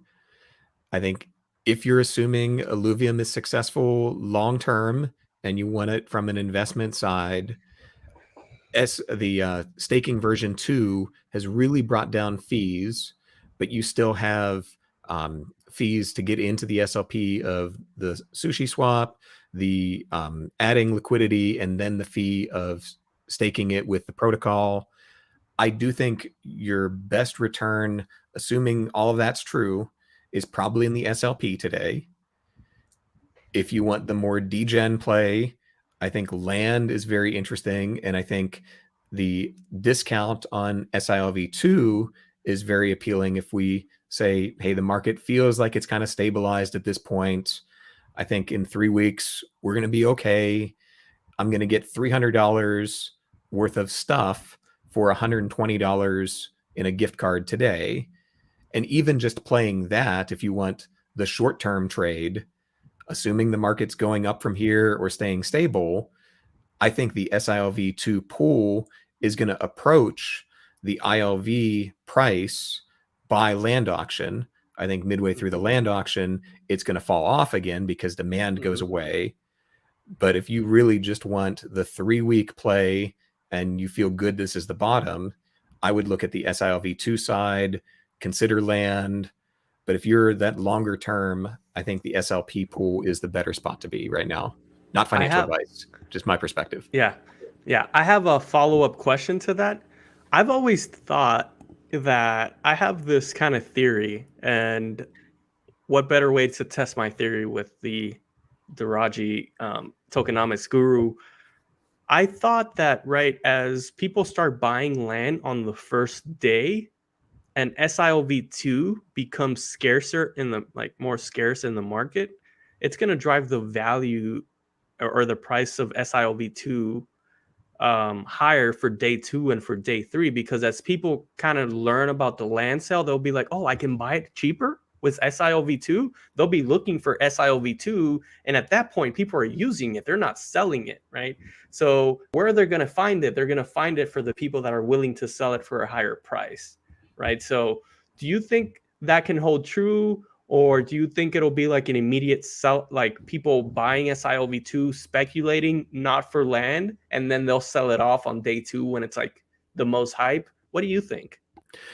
I mean, you have an absolute cap of where the SILV2 price can go to, which is ILV minus transaction fees. If for some unknown reason SILV2 is trading above the ILV price, it's completely stupid because you should just use ETH at that point. And so for me, I see that cap at 80 to 90% of the ILV value at the time of the use case. And so again, today, let's just say we're still at 300 ILV. We're going to get to a 240, 250 SILV2 price, which is doubling where it's selling this morning. Yep. But I also think we have to consider the aspect of, SILV2 will catch up 80 to 90% to ILV, but that's assuming ILV stays in the same place, right? So if I think SILV2 is pumping and land sales are going on and people are seeing these NFTs, it might also provoke a little bull run on ILV2. So the 80% or 90% of SILV2 will be dependent on where ILV is at, right? So if we have a $900 ILV, then maybe you have an $800 SILV2. Do you think that's something that could happen here during this bear market, that Illuvium might have its own little run? Is it possible? Yeah. Would I bet on it? Unless Andrew and Kieran can really drum up a huge amount of new money coming into the project in the next 20 days. I think that's optimistic. And I think we've seen since November, like we've underperformed ETH. And I think something major has to change to regain that ratio of ILV to ETH. I think land sale is a piece of it, but I think it's more the after news of Illuvium has land sale, generates $200 million. That's going to raise the attention versus how many people were paying attention during the 72 hours of the sale. And the other thing to remember, to your point on SILV2, is we got into this 90 minutes into a conversation about Illuvium and economics. I'm not sure that many people that are like, cool, metaverse land sale, I'm getting in, are watching 90 minutes of us talk to get at the SILV2 strategy and know, oh, there's a better way to do it. And so we talk to ourselves, a lot of the folks that are really close on this and pay attention, that we see this opportunity to get the discounted gift cards. It is not an obvious thing. And even just hanging out in Illuvium Zero chat, like there's a bunch of people that are asking questions on it, and they're already in the Discord. They're in the right channel, and they don't realize this is a thing.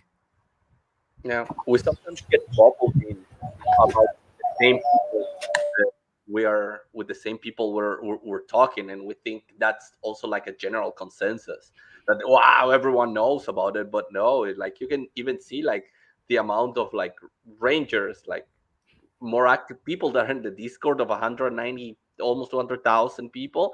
It doesn't exceed the 3K. So yeah, it could be. It's a very interesting factor because we think this is common knowledge. Everyone's gonna jump in. Not really. We'll see. It'll definitely be interesting. It's definitely will be interesting. No, so something that I want to point out, and this is something that I've noticed. If you're going into SILV and the price runs up really close to that range that you said, Deraji, of Illuvium, around 80-90%, a lot of people, especially whales, will probably take that hit, which would be less of a hit at of 50%, right? They would rather take that small hit and restake it in the SLP pool, and take that arbitrage opportunity. So people might say, "Oh wow, we're getting close. There's still an 80% margin." If you're on the buying side of SILV, you're thinking, "Oh, it's gonna go up." If you're on the selling side of claiming SILV2, you're thinking, "I can take this, pretty much get almost most of my money here, and then restake it and make the most out of it." And I think that's a really huge contributor to why every time SILV2 gets close to the point of ILV that we see a dump, right? That's why we maintain that 50% or more margin between ILV and SILV2. Yeah, it's simple supply and demand. Right now, there is a ton of supply, and there's people that want liquidity, want to get out just to get some cash back, especially in this market. There's no demand. Like the demand is people that are speculating of, I want to use this gift card, or I'm taking advantage of this arbitrage opportunity because I think in a couple weeks I can flip it. But that's the only demand for it. And I think June 6th, when demand goes away, that there's not a use case, we're back down in the 40% range. Yeah, most definitely. Yeah, that's a great point. I have to write myself a note. I'm not going to claim anything until I see that SILV2 reaches 90% of ILV price, and then I'll just claim SILV2. I'll dump it on the market, and then I'll restake it in the SLP pool. That's a good strategy. I didn't think about that. And I'm sure whales are like, yeah, that's the way to go. So Kieran, you're watching us. We gave you your own strategy. So there you go. Toki, you had another question, man. Did you have another question, Javi? Sorry. No, pretty much that.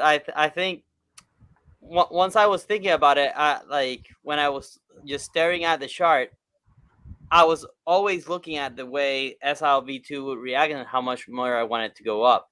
But then thinking of it the other way, the like there's always two sides of a coin, two people seeing different opportunities. And when you look at the other opportunity, it just makes a lot of sense to get a little bit more, especially with the APYs above 8, above 200.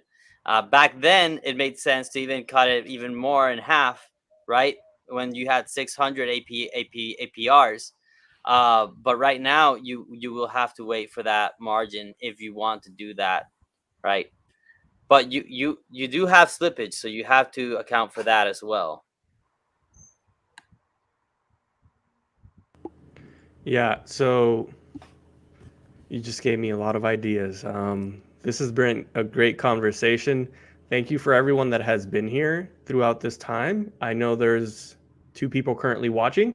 If you have any questions, please leave them in the chat as we start wrapping up. And I know Toki had a question for you, and I think it's a little unrelated to what we've been talking about, but I'm just going to leave it in there. Toki, go ahead with your question. Oh, you wrote it down. Cheers, I had it up. I was gonna say, if it was up to you, how would you price basic overworld travel in the Illuvium main game? I think this is for me at least, a fundamental point of like the project being I think mass adopt.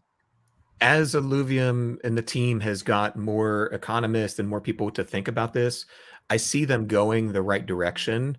But like early estimates going back almost a year in Discord was super high of how travel shard curing of like what a loop would cost.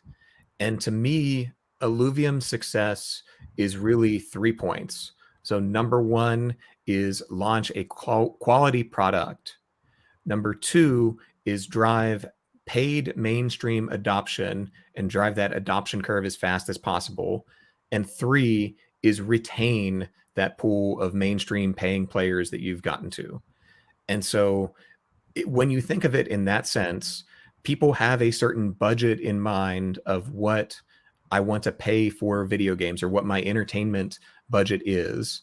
And if it costs you $100 a day to play Illuvium, we've lost the bulk of the audience. Like you get back to this kind of more Axie model of we've got people that are doing scholarships and funding play of other people, but that's a value extraction model.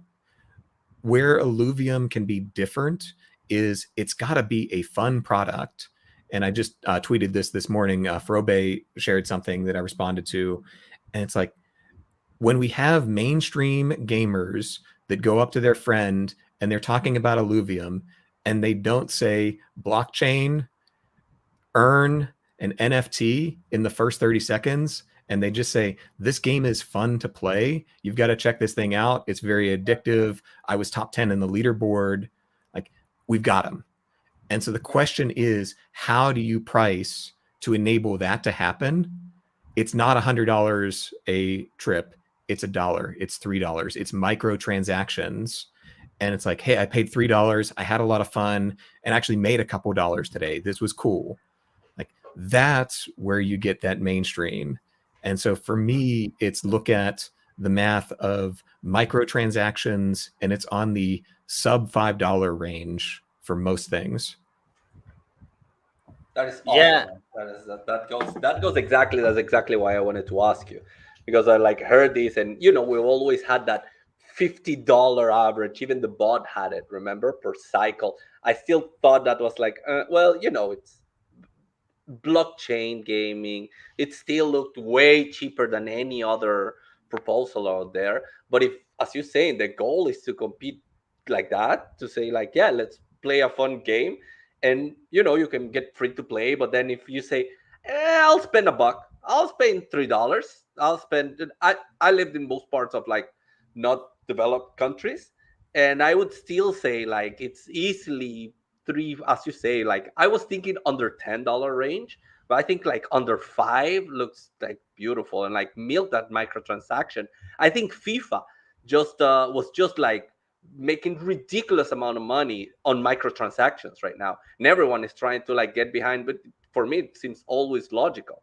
Like all those microtransactions, just get all that people behind it, and like have them rotate a bit. $1 here, $1 there. Even it doesn't matter if they spend it 10 times, like $10 a year. It doesn't matter. But out of 200, 300, 400, 500, 600 million people, that's where where you bulk up, and where we become like the Illuvium DAO becomes like a studio, like a proper. So that's what always worries me. It's like I think I started with this, where the money comes from. People need to understand that it's a video game, and the only way a video game makes money, it's out of people who are trying to relax and enjoy the product and are paying for a product. And that's it. It's not like farmers, as you say, it's not an extraction model. That doesn't work. It will never work. It will like maybe to get a hype, sure. But if it's not fun and if not nice and people are not willing to play, that's it. Then you don't have a product. Then you're not a video game.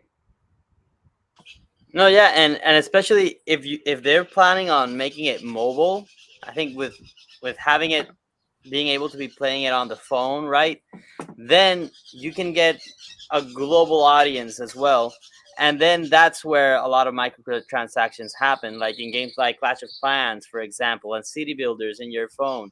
Like people pay a lot of money just to expedite processes, right? And it's just 50 cents.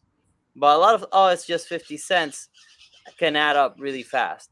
So so that's the thing. I think if we want to see it drive really well, then we really do need to get that mobile adoption, that those mobile apps up. And I'll Love say that this is under probably $5. controversial as well. Of the more that you hide that it's blockchain, the better it's going to be to get mainstream gamers. And that's probably controversial talking in folks that are versed and kind of understand the value behind it. But I look at it in terms of what I call like opt-out moments. When does somebody say, no, I'm not going to put more into this. I'm not going to invest more. It's like if there becomes a stage of I need to spend $100 to be successful in this game, there's a lot of people that'll say, screw it, I'm out. If it's just, okay, I need to speed up this thing, I've been working on this for a while, it's only 50 cents. The more that you get that it's only sentence, the better. And the more that it's just, I can put a credit card in and pay how I've normally paid for things. And it's not, I got to connect a wallet, I've got to move Ethereum over, I've got to get Ethereum and move it to Immutable X. And so this is really probably an Immutable X problem of how do you integrate those other mechanisms of paying that look more traditional. And then maybe over time, we do get this adoption, this acceptance of the technology that it becomes synonymous with credit cards. But we're not going to be there anytime soon. And certainly the events of this week with Luna probably put us behind of what public perception is of blockchain and what can happen. Hmm. And so you've got to keep that in mind as you're going at these three things: product, adoption, retention. Yeah, I, and Deraji, it's interesting because that's what I think as well. We'll probably have an app. People will not see that they're actually buying Ethereum when they're spending their dollars, right? They're spending their dollars. That in the back end gets converted to Ethereum, and all these processes take place. They might not even know there's a DAO behind it all, right? They're just playing the game, inserting dollars, and that's it. And we benefit as well as a DAO in the back end, right? So I think that's the way that all this blockchain stuff is going. Because when I start thinking, man, let me explain how to do all these things to my dad, like it's it's a lot more complicated, and a lot of people just don't want to learn something new, or they just don't understand it, or are afraid to mess it up, Those right? are And opt-out then moments. exactly. So if you make it as simple as just press buy and you have it, that's when mainstream adoption is going to be in. I, I think there's another thing that that you could factor in there that could be exploited as also an exponential growth, because you guys have like thinking usually, because probably all you guys live in like the northern side of the hemispheres, like in other developing countries, let's say, we have no trust in our fiat systems.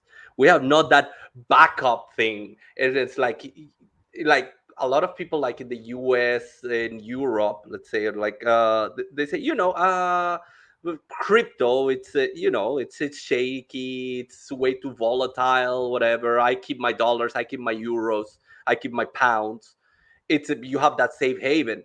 We not. I've studied, I've seen like coins come and go throughout Latin America, like it was like with hyperinflation. Look at Venezuela right now.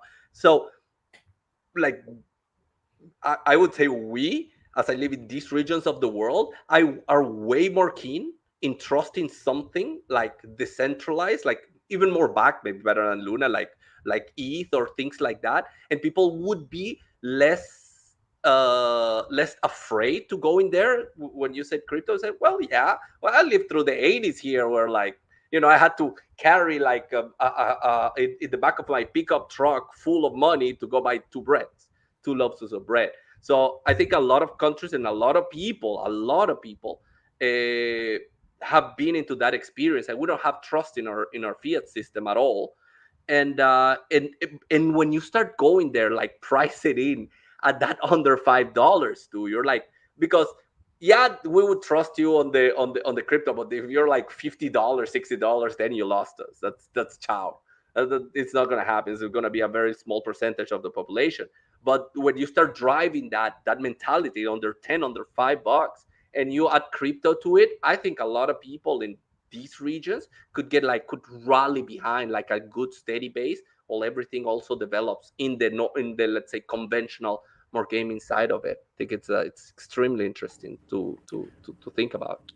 Yeah, and I think like you guys have mentioned, the on ramping or the onboarding of new players. Like for example, you have a PS4, PS5, you just go onto the online store and you can download a game, and you don't know that that game is providing ad revenue. You don't know what's going in the back end. You just get your game downloaded, and then that happened. But there's all these things right now that like there's money going into the DAO buys ETH, and people are not necessarily interested in that part. They just want to be able to get the console, download the game, and play it. And I think, that'll be the gamers of the world. But I think also if you keep the trips under $5, $10, you're also going to get a lot of people that, even though it's not an extraction method or an extraction type game, they will still be able to extract value from it, from a fun game. And due to the small prices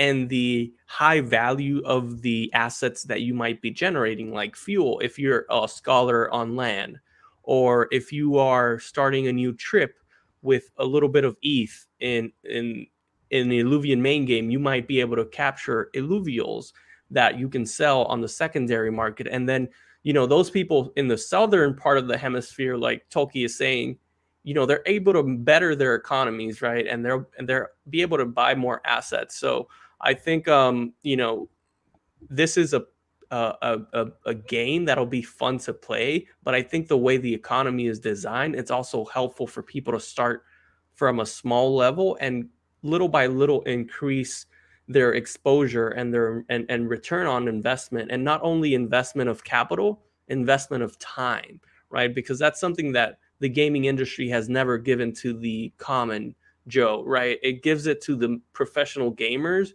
where they win hundreds of thousands or thousands of dollars in tournaments. But like the main guy, like the guy that's buying a PS5 and playing for hours, he's not making any of that money back. He's just, being happy to play. So I think, if you keep the trips to a low amount, you make the onboarding or the on-ramp easy and accessible to mainstream players or mainstream people, that'll all come together to build a very solid economy long term. So, yeah, guys. Yeah. I just want to add what you were saying, Julio. And the added thing is you get to keep your assets. You bought a skin, you bought a weapon, you bought a Illuvitar, an Illuvial, etc. You own it. If you are tired of the game, you can still sell it in the secondary market. While with traditional gaming, that's it. You paid for it, you move on, you don't see any of that value again. And I think that's really important. Yeah. Great points, everyone. We're almost at the 2-hour mark. Our wives, our kids are probably waiting for us. So if you have any closing remarks, Deraji, we're really appreciative that you decided to sit with us for this full 2 hours. We know it's pretty early where you're from, so thank you for taking the time. This has been very valuable to each one of us. So if you want to say anything, please feel free to comment right now. Just really appreciate getting the opportunity. I love talking this stuff. Obviously, I spend a lot of my kind of personal time without, other than my staking rewards. Like, I'm not getting paid for this, but it's just fun for me and a passion. And a lot of it is the same thing that the three of you are trying to do of education. Understand when people say do your own research in crypto, like it's listening to diverse opinions about it. And I hope by sharing what I share here, that helps people think about the right questions, think about what's valuable to them, not necessarily just jump in because I said I'm in Illuvium, but say what makes sense to them. So really appreciate the platform to reach your audience. If you enjoy what I'm saying, I'm trying to make some rounds and get on different shows like this because I really enjoy it and it's just fun for me. But also check out what I'm writing on infoluvial.io. And so hopefully we'll get the link to that, and good quality content. Team's really smart and both thinking about like all aspects of the project, including gameplay. So check us out and just really appreciate getting the chance here. Thank you so much, man. Yeah, Been a pleasure. we left Deraji's YouTube, I think his Twitter's down below, and the Infoluvial.io page. The website is there. We got the official Illuvium website, and we got the official Illuvium Discord. So I think, you know, I speak for all of us. You're welcome to join any of those Discords, websites, and especially in Discord, ask us questions, reach out to us. Astro Toshi's there. I'm there. Toki, obviously, he's a moderator. And then the great Dhiraji is always there in the staking channel, lurking, and in the Illuvium Zero channel, lurking, trying to help out people. So yeah, we're here to educate people, but please remember, do your own research. This has to come from your decision. You have to, you know, be passionate about it, educate it, and then make an informed decision on your future. So with that said, you know, I have one last question, Deraji.